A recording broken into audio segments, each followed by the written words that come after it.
What's going on, guys? Pictures by Schoolboy here, and welcome back to another video. So this video has been in the making for quite some time now. Yeah, I think it's been over a month since I started recording bits of this video, but I'm glad it's finally here. All right, so in today's video I'm going to take you guys on a little bit of a journey. I'm going to show you guys how I built my home studio setup, a mini home studio setup, for just under $400. Let's get right into the video.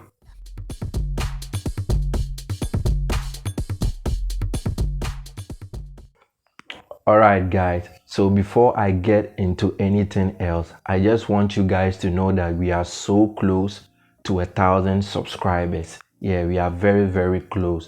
So before I get into anything else, if you haven't subscribed to the channel already, please do me a favor, scroll down there and subscribe to the channel. Turn on your post notifications to get notified anytime there is a new upload.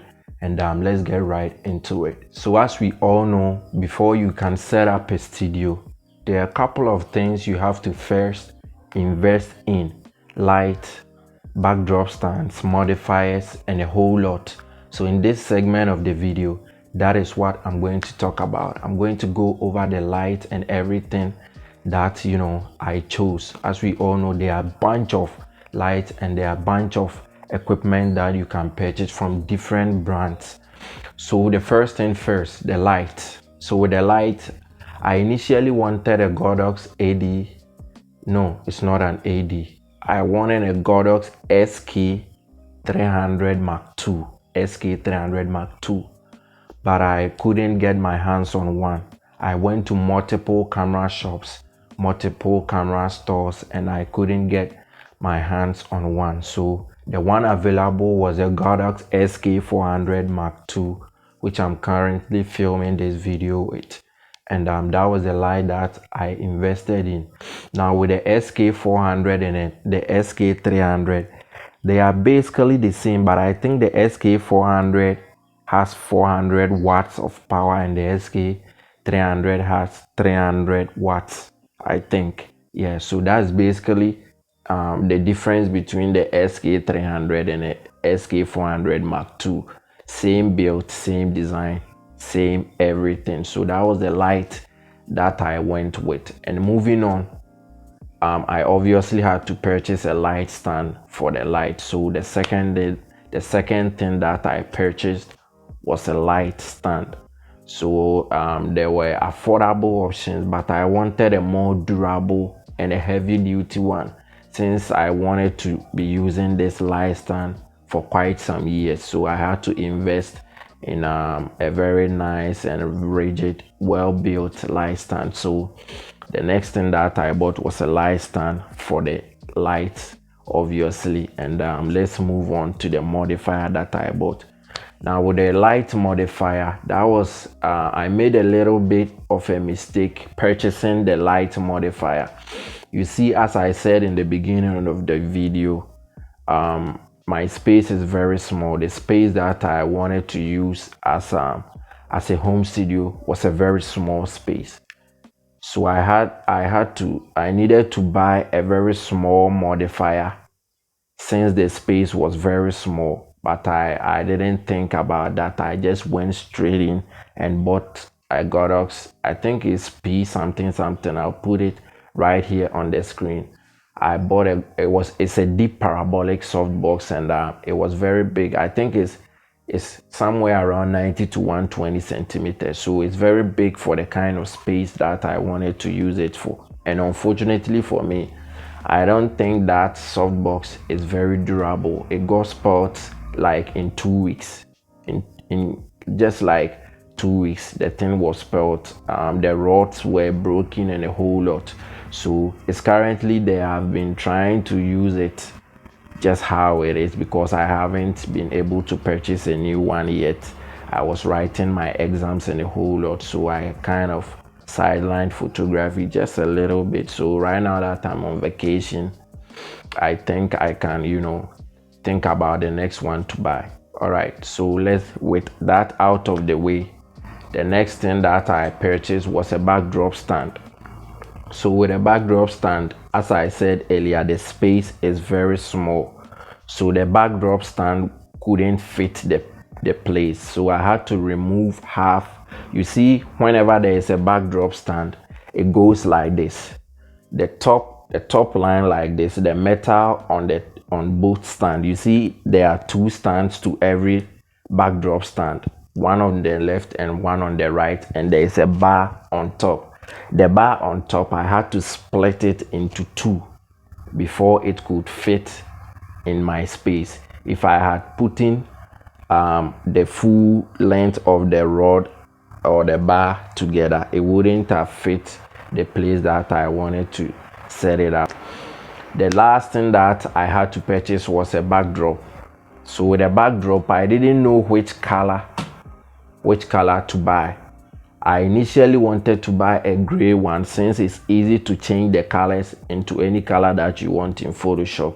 So that was what I wanted to go with right from the start. But so the day that I went to purchase all this camera equipment, this studio equipment, I didn't buy a backdrop stand because I didn't know which color to buy. So I came home and I set up everything in the space, and the only thing left was a backdrop. So I think some weeks later I decided to buy a brown one, since I wanted to do more of beauty shots, you know, just from the forehead or the head to somewhere around the chest. So I figured brown would be nice for the kind of pictures that I wanted to take, and I will later down the line purchase the gray one. So immediately I decided to purchase one. A friend of mine hit me up and said he had some backdrops that he isn't using anymore, so if I like, I can come and pick them up for my studio. So I went by, and unfortunately for me, I got about 4 backdrops: a white one, a black one, a gray one, and a brown that I was just about purchasing. So I got 4 backdrops for the studio, and I currently have the brown one set up. The rest of the backdrops are sitting down somewhere in the studio. So these are the things that I purchased for my studio setup, and all these things was just under $400. I think it was around $390 something, which in my currency is around 2,300 and something Ghana cedis or something. I don't remember, but that was how I built my home studio setup. So if that is something you would also want to try out for yourself, I think it would be amazing. You always have to have in mind that you don't need a really big space to, you know, to get the work done. You know, you don't really need a really big space. Before I wanted to build this studio, before I decided to build this studio, I took a look at the room, and I figured the room was so small for a studio. But later down the line, I thought over it, and I realized I wanted to, you know, do more of beauty shots. And with beauty shots, I don't need so much space. I just need a little space, and I can get the work done. So that was what motivated me to go ahead and, you know, build out the studio. And also with the studio right from the comfort of my home, I can always, you know, fix up a photo shoot section and then record it behind the scenes for you guys on YouTube. And I think it will really help the channel grow and, you know, educate you guys as well. So that has been the journey on how I built my home studio for just under $400. You don't need so much money to build your own. I think with even $200 or $300, you can just do something. You can buy a little bit of everything. You can even use Speedlight depending on the kind of images you want to produce. You can decide on the things that you can invest in to, you know, to start from somewhere.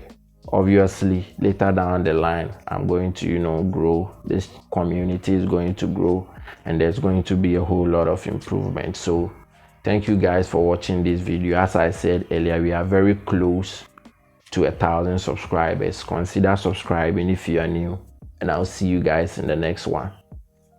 Peace out.